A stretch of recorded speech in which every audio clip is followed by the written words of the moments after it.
অযোগ্যদের বাদ দিয়ে যোগ্য তালিকা নিয়ে সুপ্রিম কোর্টের কাছে হাত জোড় করে যান, দিয়ে বলুন যে বাকিরা যোগ্য, আপনি তাদেরকে চাকরিতে বহাল রাখার অনুমতি দিন। তাদের বাদ দিয়ে বাকিদের জন্য পরীক্ষা করুন না, যদি ভ্যাকেন্সি থাকে, কোনো আপত্তি নেই। আর সেকেন্ড থিং হচ্ছে, বিধানসভায় 2 দিন চলবে, 2 আর 4, একটা নির্দিষ্ট প্রস্তাব সরকারের পক্ষ থেকে আনা হয়েছে।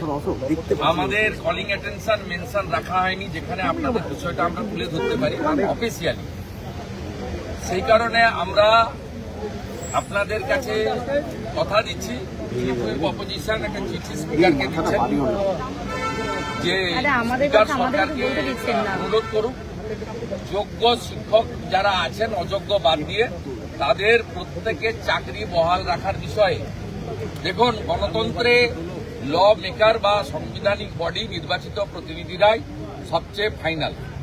আমরা যদি যোগ্য শিক্ষাকর্মীদের তালিকা ফেলে দিয়ে আপাতত শিক্ষকদের বিষয়, শিক্ষিকাদের তালিকায় 1806 বাদ দিয়ে যদি হাউসে ওরা ফেলেন, আমি কথা দিচ্ছি প্রিন্সিপাল অপোজিশন, মেন অপোজিশন হিসেবে আমরা সর্বদলীয় প্রস্তাবে সমর্থন করব এবং সেই প্রস্তাব নিয়ে সুপ্রিম কোর্টে রাজ্য সরকার যাবে।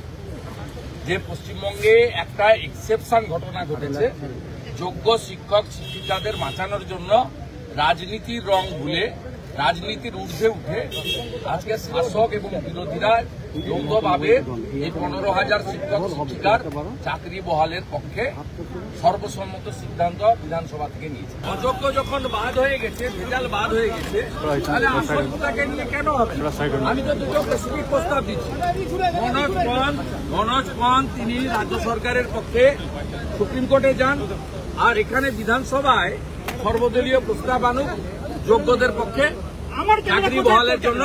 আমরা প্রস্তাবকে সমর্থন করব। প্রস্তাব নিয়ে প্রয়োজন হলে রাজ্য সরকার